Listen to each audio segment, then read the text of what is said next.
Okay, quick introduction to today's episode with Dr. Hazel Wallace, aka the Food Medic. This was an awesome episode. A lot of you listening, I know, will be familiar with Hazel. She's living in London now, working as a doctor, working as the Food Medic. She's a ridiculously busy schedule, but she's originally from Dundalk and she's moved over. I think she's about 10 years there now. And today's podcast was talking about her journey and basically all her life tips, life hacks that she has from someone that's in that medical field, and how to live a healthier lifestyle coming from the angle as a doctor that's trying to help people through nutrition, through fitness, through lifestyle, through sleep. I must say, when I met Hazel first, she's an amazing person first and foremost, but her message is incredible. She sees herself as that new generation of doctors that are trying to make people more health conscious in terms of not looking towards a pill to fix everything. That when we look after our nutrition and we look after our health and we train correctly, that we can basically work through a lot of illnesses that are caused by a poor diet. And we talked everything from Hazel's personal life in here too, how she trains, her morning routine and meditation, her own stance towards nutrition, how she eats. So a little bit of everything here. Massive thank you to Hazel, because she is up the walls at the minute with her new book, The Food Medic, that is hitting the bestseller list everywhere that it goes. I have a copy of it myself, just arrived after this interview, because I had been already making some of the foods with Hazel for the Super Value campaign for Wellfest. So I literally ordered it that night because the book is awesome. So I hope you enjoyed today's episode. A little bit of everything. We jump and ebb and flow back from her journey, what got her started, to her own nutrition tips, to basically her own routines and the things that make her successful. So I hope you enjoy it. You're listening to the Brian Keane Fitness Podcast, where Irish fitness entrepreneur Brian Keane answers your questions and interviews leaders in the world of fitness, health, mindset, and natural wellness. Come join the fun. Hey everybody, welcome to another episode of the Brian Keane Fitness Podcast. We talk everything fitness, nutrition, and mindset to help you with your goals. I'm so excited today to be joined by my guest, Dr. Hazel Wallace, also known as the Food Medic. Hazel created the Food Medic blog in 2013 when she was at university to help educate and inspire herself to become a healthier and stronger person. But she soon realized that there was a lot of value in what she was doing than simply just for herself. And if she could share her message and extend it to her patients and those around her, she could help improve the health of many people, both inside and outside of the hospital. Hazel likes to think of herself as one of the first of the new generation of doctors, one that encourages her patients to think outside the pillbox when it comes to managing lifestyle-related diseases such as type 2 diabetes, high blood pressure, cardiovascular disease. This is actually what drew me to Hazel first, as I absolutely love her message that we're going to get into later on in the show. She's also the author of the new book, The Food Medic for Life, which is freaking awesome, by the way. Just to go off normal script, I met Hazel in Dublin recently. We were making up some of her salad jars, which are incredible. So if you haven't got her book, it's available nearly everywhere right now. It's hitting bestseller lists on everywhere it goes. Highly recommended. Hazel, welcome to the show. Thank you. What an introduction. Just to I touched on a couple of things that you've done there, Hazel, but tell everybody listening a little bit more about yourself. Yeah, absolutely. So I grew up in Dundalk, County Louth. So I'm an Irish lass. And then when I was 18, I moved to Wales to study medical sciences. And that was like a 3-year undergraduate degree. And after that, I decided to go into graduate entry medicine, which was another 4-year degree on top of that. But whilst I was in my first degree, living away from home, not cooking for myself, just like enjoying life, enjoying going out and everything else that comes with it, I kind of found myself in a position where I gained a lot of weight. I wasn't very healthy. My asthma was out of control, like really bad acne, everything. And I thought that I didn't want to be a doctor that didn't look or feel healthy. I think it's really important for doctors to lead by example in that way. So I kind of put myself on my own journey where I was like, right, I'm going to start cooking again and just going to the gym and really looking after myself. And I noticed pretty quickly how my body changed, but also my mindset towards health. And I was so excited to go on to become a doctor and learn all about nutrition and everything. And sadly, when I went into medical school, although I learned everything about anything, I didn't learn anything about nutrition or how physical activity can impact our health. And as someone who was really interested in this, I knew that there was so much research behind it. So that's when I started my blog, The Food Medic. And I wanted to, I guess, share evidence-based advice for people out there who want to improve their health, so that they can prevent, becoming unwell in the future, and basically just kind of making sure that they've got a better quality of life. And that's where it all began. I love it. It makes so much sense. It's funny because one of the reasons that I resonated so much with your message is because you're kind of talking on that prevention is better than cure angle as well, with look after your nutrition, look after your health, look after your diet, and you'll be able to manage a lot of these things. And even with the patients I'm sure you're working with, you're able to look at it from a holistic point of view. And I love that new generation of doctors, and you're kind of leading that charge now. Tell me, when you started the Food Medic blog first, you obviously there was no way of knowing what direction it was going to go, and it's exploded. Like I put up an Instagram story when we were in Dublin, and I'd say I had 10 DMs like instantly. They're like, "Oh my God, you're with the Food Medic." I'm like, Jesus, so you probably didn't expect it to go that way, but over the last couple of years, how has that changed or impacted your life in terms of the way you work now? Because I know you're still working as a doctor with locum. Talk to us a little bit about that, just so people can kind of pinpoint where you are right now. Yeah, I think whilst I was at medical school, I was really shy about sharing what I was doing, and I was anonymous for a long time. Because I guess my peers, other medical students, and also, even my teachers and lecturers, they weren't interested in this type of medicine. And I felt really like a black sheep in all of this. So I was a bit awkward about it. And then when I got to my final year of medicine and I could see, becoming a doctor was on the horizon, it kind of gave me more confidence. And that was when I got my first book deal. So from there, it really skyrocketed, and I moved to London to work in a busy central London hospital. This was 2016, and I worked full time. So, 5 to 7 days a week, depending on, if you're on call or whatever.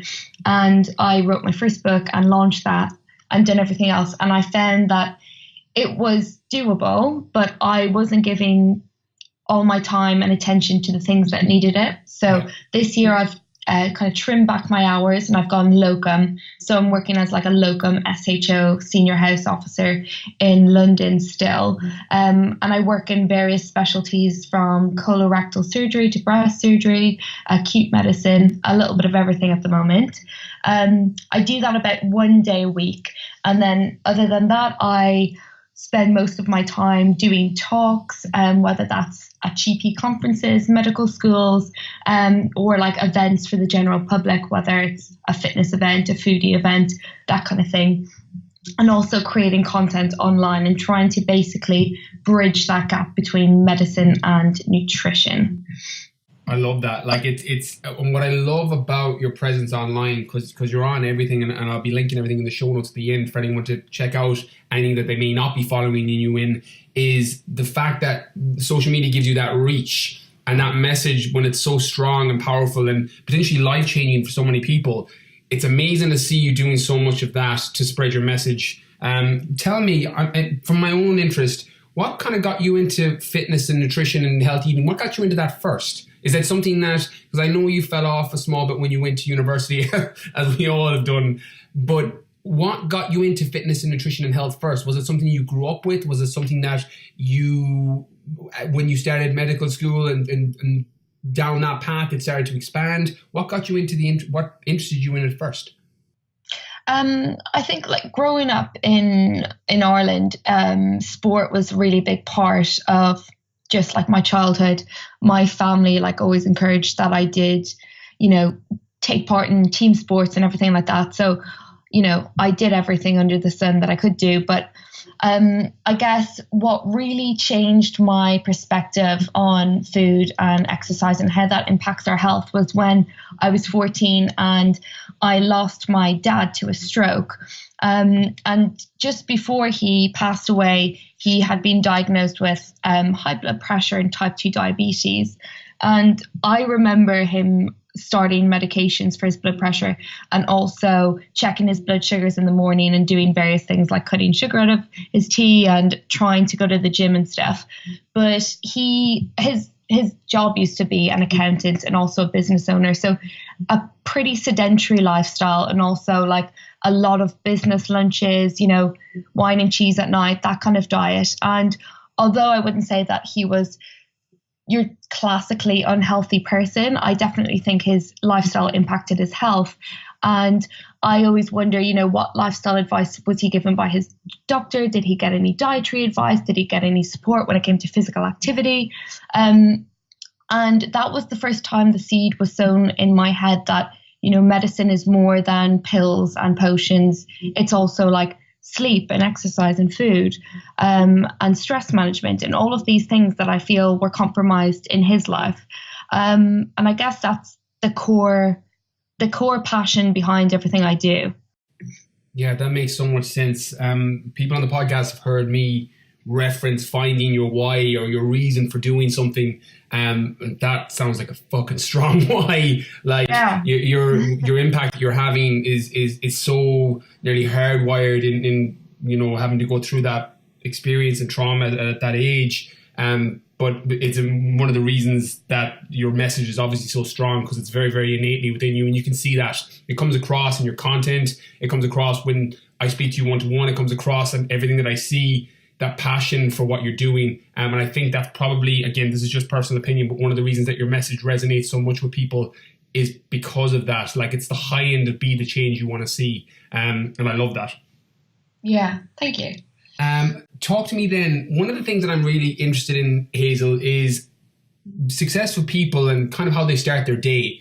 And I'm very, very fortunate in the podcast, some of the guests that I've had on, again, high achievers like yourself, doing their thing, living life on their terms as much as they can. I'm always curious how, particularly someone like you, who's such a busy lifestyle and you do so much, how does your morning, or what does the first hour of your day look like? Do you have any morning routine? Does anything set you up for the day? Or what, just take us through the first hour and a half of your day. What does that look like?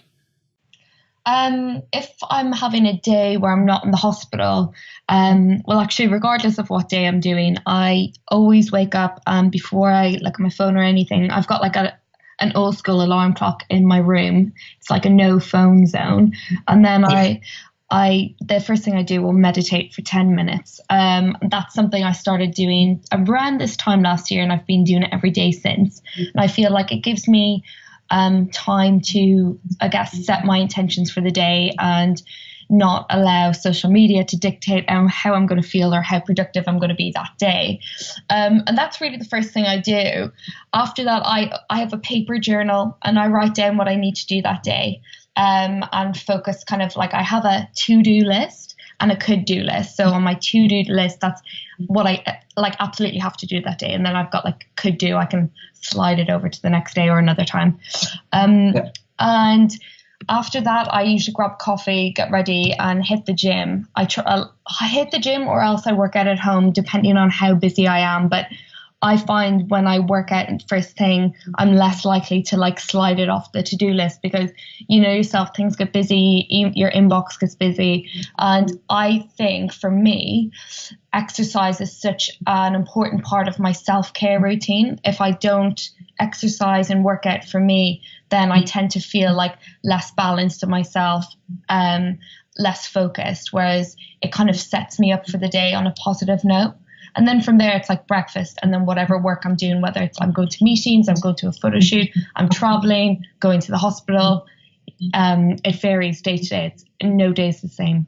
I love that. It's a great way to set up your day in terms of, there's a couple of things you said there that I'm just going to pull apart for people, just because, again, you know, Jack Canfield, Tony Robbins, these performance coaches always say success leaves clues. And you see a lot of people that are successful in what they're doing have a very, very similar routines or else some variation of mindfulness or meditation in the morning, training in the morning, writing down the to-do list. But one of the things you said that I love is not going on social media first thing in the morning. And that's something I experimented myself probably about 2 years ago, because what I found was when you went on to social media first thing in the morning, as soon as and I was rolling out of bed and I was going onto Instagram, like literally before my eyes were fully awake. And it puts you into this reactive state all day, because I love what you said about how you're not letting social media dictate how you feel, particularly protecting that first thing in the morning, because that sets up your day. You know, if you own the morning, you have a large chance that you're going to own the rest of the day. So I love that you said that. Talk to me through your meditation. Because there's so many different variations, it's one of the things that I've talked about recently in a Q&A, because I always thought meditation was, you know, cross your legs on the floor and you focus on your breath. And then I realized that meditation, there's, you know, so many variations of it, that people have different routines, the same as some people do CrossFit, some people do bodyweight workouts, some people do bodybuilding, some people, you know, do strength and conditioning. There's loads of different types of meditation. What does your meditation look like? How does it work for you? Yeah, absolutely. I think there's lots of confusion around meditation. And like you said, you know, there's this kind of like, in our heads, we have this stereotype where you have to be like bald or like a monk with beads and like levitate when you do it. And that's just not what it is. I think I go into the kind of research behind mindfulness and meditation in my new book and kind of break it down for people to make it a bit more accessible, because I tried to meditate a couple of years ago and found it really difficult because I was approaching it with the wrong mindset. I thought, if I can't clear my brain, I'm not doing it right. And that's not what meditation is. Like, it's not about having an empty head and completely clearing your thoughts. It's about being mindful and being aware of those thoughts and not kind of giving them your attention, acknowledge them and let them pass, and then try to bring it back to the breath or whatever you're focusing on. So really, it's a practice of being attentive to yourself and being in tune with yourself. And for people starting out from the very beginning, I always advise doing guided meditation. And there's so many incredible apps now. For me, I personally prefer the Calm app, but Headspace is also a really good app. And doing 10 minutes every day seems like quite a lot if you haven't done it before, but it's really not. And I always say to people, do 7 days or do 14 days and do it every day and see how you get on. And if you enjoy it, just keep doing it. If you don't, maybe try change up your meditation. It doesn't have to be, you know, there's lots of different ways. But like you said, you don't have to sit cross-legged on the floor. You can sit up in a chair once your feet are planted on the ground and you're comfortable and you're kind of in a wakeful position. So you're not slumped against the sofa or anything. There's so many different ways you can do it. No, I love that. I've experimented with actually all the apps, Headspace, Calm. I've tried a couple of them, and I'm always interested because it's again, I'm not sure. I have a large Irish audience listening, and it's a little bit of a thing in Ireland where we haven't fully came around to it yet.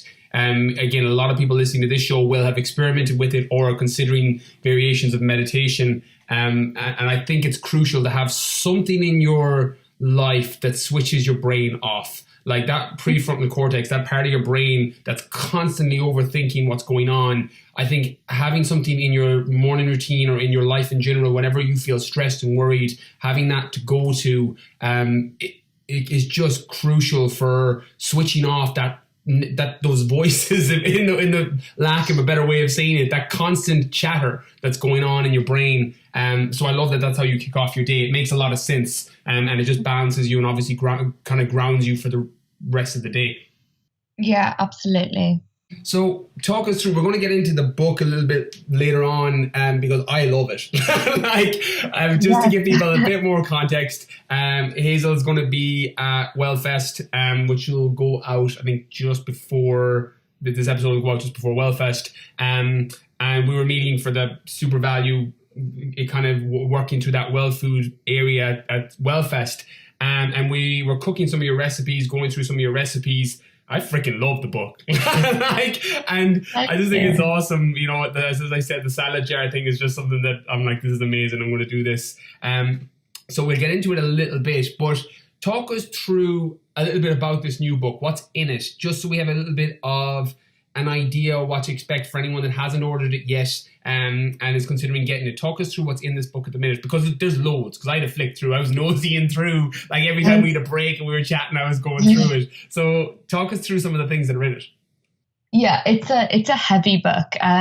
It's almost like a textbook, but full of recipes. So there's 115 recipes in there, created by myself, and I've largely split the book into two sections. The first section I call Fuel Up, and the second section I call Power Down.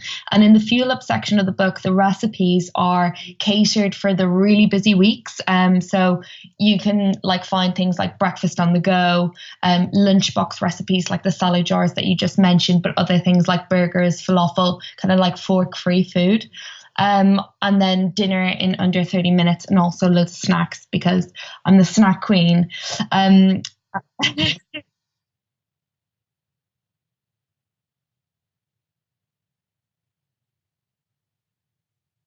You can trust me. And then the kind of the text around those recipes are very much focused on nutrition. So I covered the basics again, like carbs, fats, proteins. What are they? Where do I find them? How much do I need? But I also put in some like I have these feature pages on various conditions which we can almost I guess, manage through lifestyle intervention. And that would be things like irritable bowel syndrome, IBS, type 2 diabetes, that sort of thing. And also a few myth busters like how many eggs are too bad for me, that kind of thing. Is dark chocolate really good for me? Should I cut out red meat? All of these questions that I get asked all the time. So I put it in there in like little boxes, evidence-based, just bust those myths. And then the second section, Power Down, is for kind of like the weekends, days that you've got off, when you've got a bit more time to get a bit more adventurous in the kitchen. So that's like, dinners on the weekend, when you've got the lads round, when you've got the girls round, and more things like baking, breads and desserts. And then the text to represent that section is all about sleep, mindfulness, meditation, and why it's really important that we do take time to switch off. Because for me, after doing kind of years of researching lifestyle medicine and how our lives impact our health, it's not just food and exercise that's important. Sleep is so important, and also stress management and our social lives. So I think particularly social life, we tend to forget. And I'm a big advocate that it's not just the food that we eat. So it's not just having a healthy diet, but also how we eat. So eating mindfully, taking time to cook it and sharing it with people, and that whole process of, I guess, enjoying it and not, nailing your food whilst driving the car and on the phone to X, Y, and Z.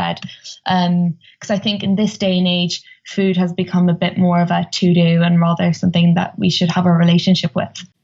Yeah, I love that. It's funny because I would be one of those victims of that when you're the busy days, and it's really, really tempting. And I know there's a lot of people listening to this podcast right now and they're driving to or from work. And It's really, really tempting to just have food there and kind of just have it picking away as you're driving. But it does make that relationship, I don't want to say unhealthy with food, but it could be significantly more positive, because when you're experiencing meals with your family and your friends, particularly at weekends, I love how you spoke about that. That can be a huge part of your life. And sometimes, particularly, I kind of came from that bodybuilding background, fitness modeling background, was my life for a couple of years. And you can get this really, really negative association with food. And I know a lot of people listening have heard me speak about it or have lived it themselves. And it's what I love about your approach is you're showing people, well, this is how you eat well, this is how you fuel your body, this is how you power down with, all the other mindfulness stuff that comes with it. But it's making people have a better relationship with food and realizing that it's something that you get to have and you can share it with people, and it can be a social thing, as opposed to, well, you need to have 30 grams of carbs right now. And I love that message and that angle that you come at it from. Yeah, absolutely. And I think, counting macros and calories has a place, particularly in like performance or, kind of what you went into bodybuilding. But I think for your everyday person who just wants to be fit and healthy, I don't think we need to be focusing on macronutrient splits or calorie consumption. It's really just about focusing on what we can include into our diet. And that's like, more fruits and vegetables, more whole grains, more fiber, more oily fish, and just kind of having more of a positive spin on it rather than like cut out X, Y, and Z, and make sure that you're having 30 grams of protein in every meal. I love it. Yeah, I couldn't agree more. Tell me then, you touched on a couple of the FAQs that you're asked, but what in your eyes is the biggest diet or nutrition misconception, in your area of expertise? So either in fitness or in health in general, what's the kind of the biggest nutrition misconception? I'm sure you've got probably 10 come top of mind, but what's the one that really jumps out at you that you're like, everybody on the planet should realize that this is misconception, this is a myth, or this is an evidence-based? Is there anything that jumps out in your mind when I ask that? I think the biggest thing is that one macronutrient, so carbs, fats, or proteins, is superior to another. Time and time again, I get questions: should I cut out carbohydrates? Should I cut out fat? How much protein should I have? And the thing is, all macronutrients have a place in the diet, and a balanced diet has all of them in there. And we can't really function that well if we drastically cut out or lower one of them in the long term. And I think people are constantly looking for that magic bullet or that silver bullet. But when you look at the evidence and you compare a low-fat diet and a low-carbohydrate diet, people tend to do the same. When it comes to weight loss, it really comes down to just reducing calories. And that is really the kind of the end line to it, except a lot of people just don't want to believe that or don't understand that message, I think. Yeah, I love that. It's so true, because as you said, I love how balance is a word you've used over and over again through lifestyle, through nutrition, because there's a reason that people have evolved to eat all these different types of food. They have a place. Again, you're also a massive advocate of eating whole foods, real food, as opposed to any processed ingredients, which is a message that I try and put across myself. I'm just curious, in terms of, I'm going to kind of ebb and flow with this, because it's something that's kind of coming to mind, because I didn't ask you this intentionally because I knew you were going to come in on the podcast.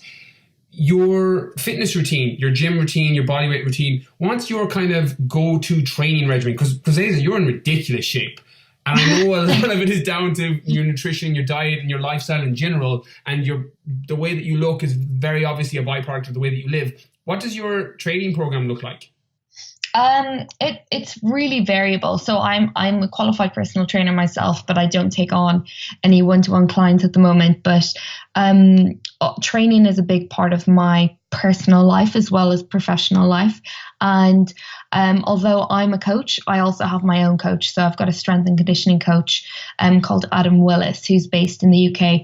And I have a 3-day kind of split type program, which is really strength focused, and it's based around your classic compound movements. So like shoulder press, deadlift and squat, sometimes bench press, and they're kind of like my core movements. And around those days, I've got my accessory movements. So it's really strength focused.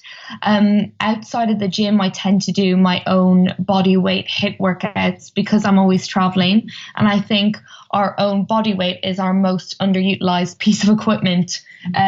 You can do so much, from push-ups to squats, lunges, everything. So that's kind of how it goes. Sometimes I'll jump in on a class. I call them my social workouts because I usually only do it because I'm doing it with someone else. And, I don't think you can get results if you're doing classes all the time, because, random exercises and random classes produce random results. So if you are looking towards building or focusing on a certain area, you need to have a structured program. And that's what I come back to. But again, if you just want to look at getting healthy, you're not focused on aesthetics or, building a certain area, doing HIIT workouts, doing home workouts are absolutely, they're perfect. They're fine. And it's all about what suits you and your lifestyle and your goals.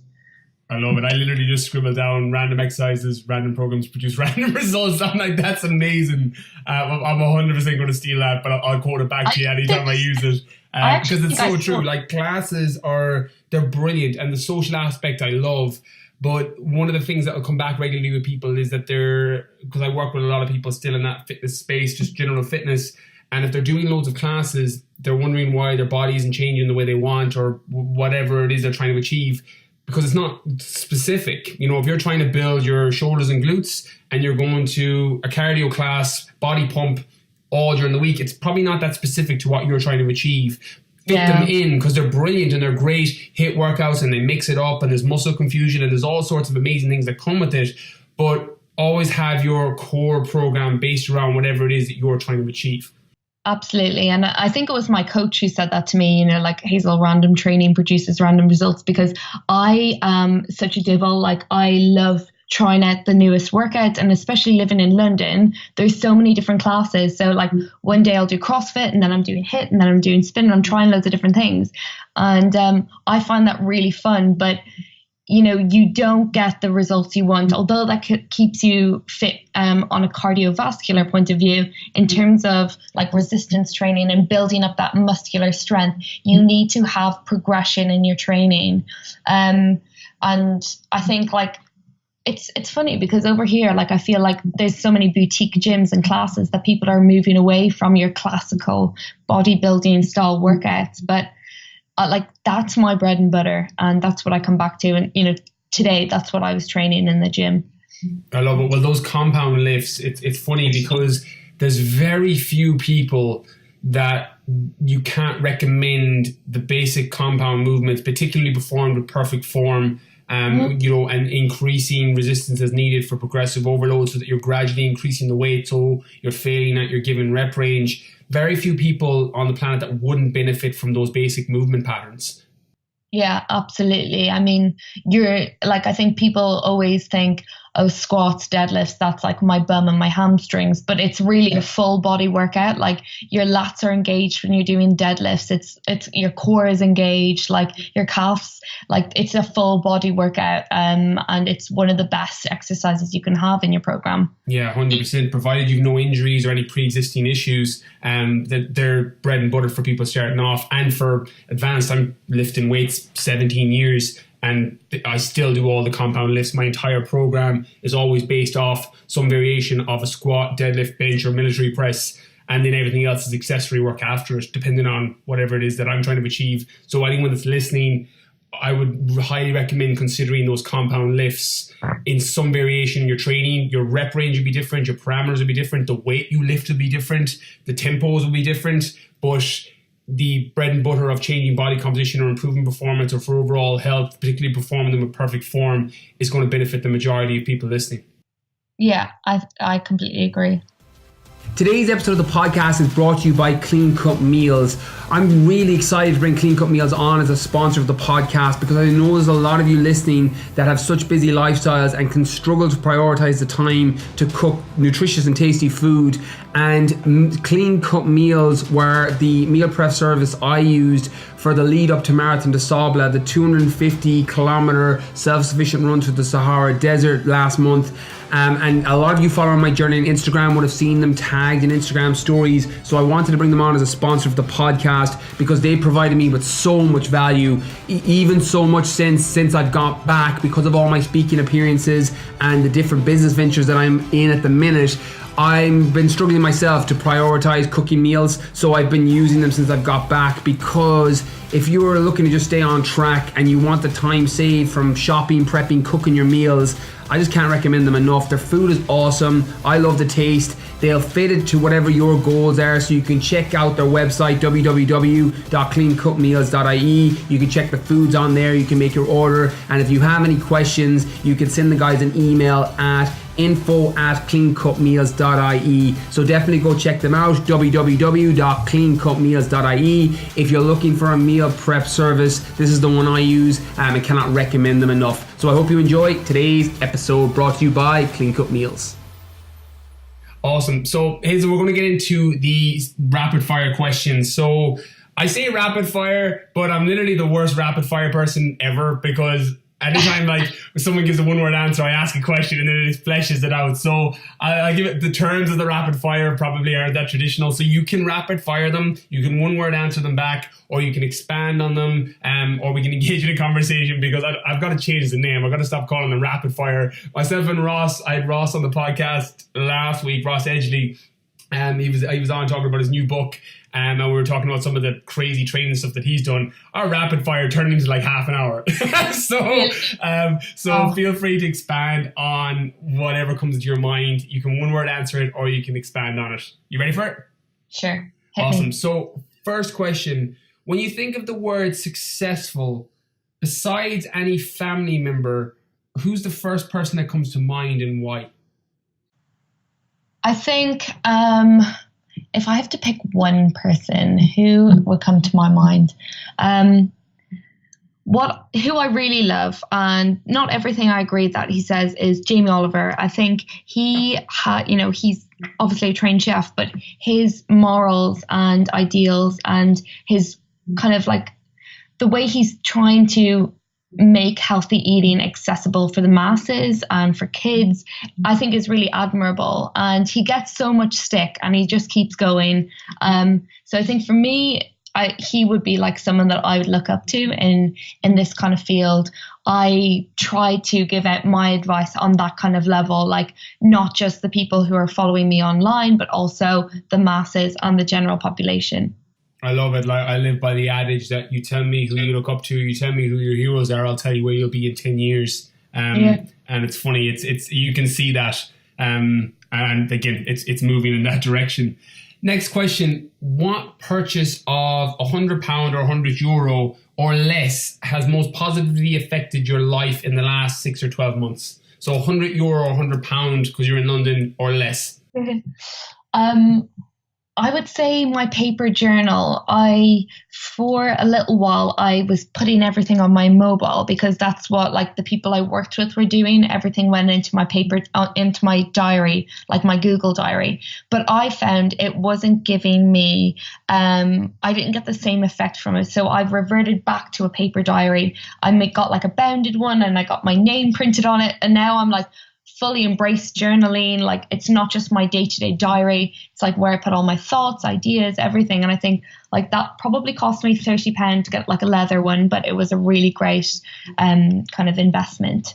I love it. It's funny because there's something very nice about removing yourself from the digital world, even if it's just to journal or write things down. Like one of the things that I haven't fully embraced apart from when I travel is like Kindle books, because I still like the feel of physical books. I also like the fact that I do a digital detox nearly every evening. So my phone goes down at normally 6 or 7 p.m. and then it's not touched again until morning.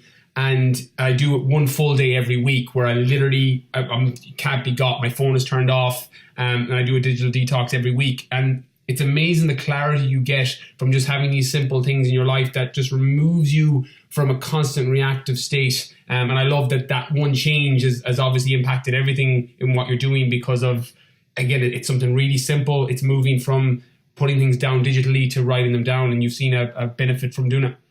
Yeah, absolutely. Next question.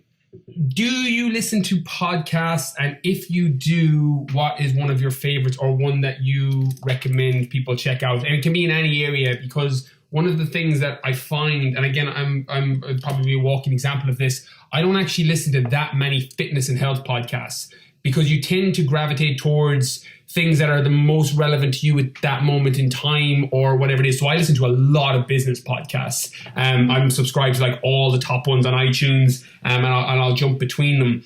Do you listen to podcasts? And if so, do you have a favorite one in any area? Yeah, I do. I mean, I listen to quite a few and jump in and out, but they are largely health related. So like today I was listening to All in the Mind, which is like a BBC4 podcast. And it's basically all the latest science behind mental health and psychology. And they were talking about how exercise, for example, today they were talking about how exercise can not only like be useful in the management of depression, but also prevent depression happening, which is really interesting. So All in the Mind, Sigma Nutrition is another nutrition-based podcast. I think the guy Danny Lennon is also. Yeah, Danny was on the podcast last year. Yeah, Danny's awesome. He's great, and I think some of his podcasts are a bit science heavy. If you are an everyday listener, but it's also really it's interesting. I do like Ben Coomer's podcast. I've been on that a couple of times. Yeah, Ben was on this one too. Ben's a legend.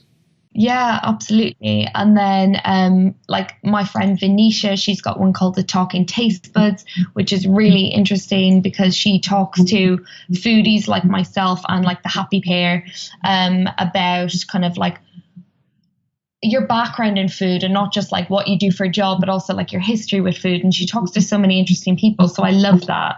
And yeah, I guess I dip into all the TED Talks because I think you get like a 16-minute window listening to a topic that you've never listened to before. And it really opens your mind and makes you think about things that you've never really thought about before. I love it. That's, the TED Talks are incredible. You have a TED Talk coming up too, if I'm not mistaken. Yes, at the end of May, which I'm currently researching for. So yeah, I'm excited for that. Oh, 100%. I'll be keeping an eye out for that too. I'll be watching that as soon as it's out. Okay, next question. What book do you think, besides your own, of course, or any of your books or anything that you've written, even journal-wise when you were in university, what book do you think everybody on the planet should read? So not necessarily your favorite book, because sometimes we have a little bit of a bias with certain books that, you know, we read in childhood or read early on. But is there a book that you read and that you thought, I think the majority of people on the planet would get something from reading this book? That is such a tough question. Because, again, largely the books I read will be on mindset, meditation, nutrition, physical activity. And I think because you said apart from my book, there's been a couple of other really great doctors that have written books that I also look up to. And one of the doctors who's also making waves in the UK is Dr. Rangan Chatterjee, and he wrote the 4-Pillar Plan. And it's basically about lifestyle medicine. But I think his book, it's not a cookbook, but it basically talks about food, diet, sleep, and exercise.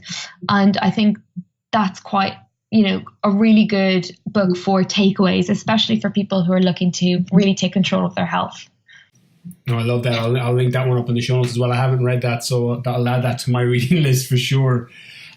Last question then. Do you have a quote that you live by or refer to often? Like, there's an on-running joke on the podcast because I've got so many quotes that I use and refer back to because they kind of give me an anchor when I'm trying to make a point, because I have a lot of brain tattoos of different quotes that support me and help me, and then I'm able to tie back circumstances to it. Is there any quote that you live by or that you refer to often? I think I always come back to failure is not final. I kind of see that as like the motto of my life, because I don't feel like I've had an easy road with a lot of things, although people will disagree and be like, well, you seem very successful and everything worked out. It's like, it's never been an easy road. I didn't get into medicine when I was 18, and that's why I moved country to do an undergraduate to then get into medicine, and just, lots of bumps along the way. And I could have given up, but I think when you push through, almost when you come up against resistance, it's because you're going towards the wrong thing or the wrong path, and you always will be guided onto the right path. I love it. It's again, coming back to that success leaves clues. Like, failure is something I've talked about a lot myself as well, because failure is just one way that didn't work. And sometimes what can happen is I'll look at you, Hazel, and I'll look at Food Medic and all the followers, the books, all the things you're doing, and go, oh my God, she's so successful. It's incredible what she's doing. And that is the first reaction, but nobody ever sees the tip of the iceberg, the analogy of the iceberg. You see the tip and you never see the bottom of it, all the work that went into it, the failures that went into it. And as you said, then you're nearly listening to your own internal compass to get back on the path every time you go off it. But I love that because, it's clearly a testament to what you're doing, that failure is just finding out one other way that didn't work. Yeah, absolutely. So tell us a little bit, just to finish before we wrap everything up, we talked a little bit about the book already. I'm going to link it all up in the show notes. And again, no more than Ross's book. I've seen yours. I was gone through it. I've already ordered it. And by the time this episode goes out, I'll have it. And you'll be seeing it on my stories. I love it. I do put up book recommendations, but people listening to this podcast, I know for a fact you're going to get so much from Hazel, particularly if you enjoy cooking, baking, and even reading up. I had a scan through the mindfulness section as well when we were shooting videos, and in between, you didn't see any of this because you were doing your thing, and I'm like, I'm going to look through Hazel's book. So I think everyone listening here, you're going to get so much benefit from it. So I'll have it linked up in the show notes, but tell people, Hazel, where's the best place for them to get it? In Ireland, you can get it in Eason's online and in store, or if you want, you can order on Amazon, WH Smith, Waterstones. That's the best place to find it. I actually did, when I was in Eason's on O'Connell Street last week, I signed like a whole load of copies. So there might be a few copies hanging around. Just check the inside page and you might see that it's signed. So that's a sneaky bonus for you. I love it. Inside scoop. Yeah. Love it. And Hazel, to finish off, where is the best place for people to find out more about you? Where do you spend the most time in terms of social media? And again, I'll link it all up in the show notes. Just tell people where's the best place to find out more about you. Yeah, it's really easy to find me. I'm at The Food Medic on everything, Twitter, Facebook, Instagram. Largely spend my time on Instagram, I think, as does many people, and Twitter. And then I've got my website, which is www.thefoodmedic.co.uk. And up there I put evidence-based articles, loads of recipes, and all the events that I'm attending over the next month or so, which gets updated regularly. I love it. You're super active on Instagram. Anytime I've been chatting to you, you're back really quickly, go through your comments and you're replying. You're super engaged with your audience, which is something I love. So everyone that's not, I'm sure the majority of you listening are already following Food Medic on Instagram, but 100% go check that out after, and all the other places that Hazel just mentioned. Great. Thanks so much. Hazel, this has been absolutely awesome. As I said, everything's been incredible what you've done. I love your message. It was one of the reasons that I was dying to get you on the show. I think that whole new trend of the new generation of doctors and looking at it from a holistic point of view, I think it's something that so many people can rally behind because of either issues they've had it themselves in their own life or with family members, and how looking at life in general as a holistic approach is turning people away from the pillbox, and that there's a silver bullet and this pill will fix you. And I love how you have that, and you have that background. And I just want to say that I appreciate everything that you're doing, everything you're putting out there. It's awesome. It's the high end of be the change you want to see and the world being a better place because you're here.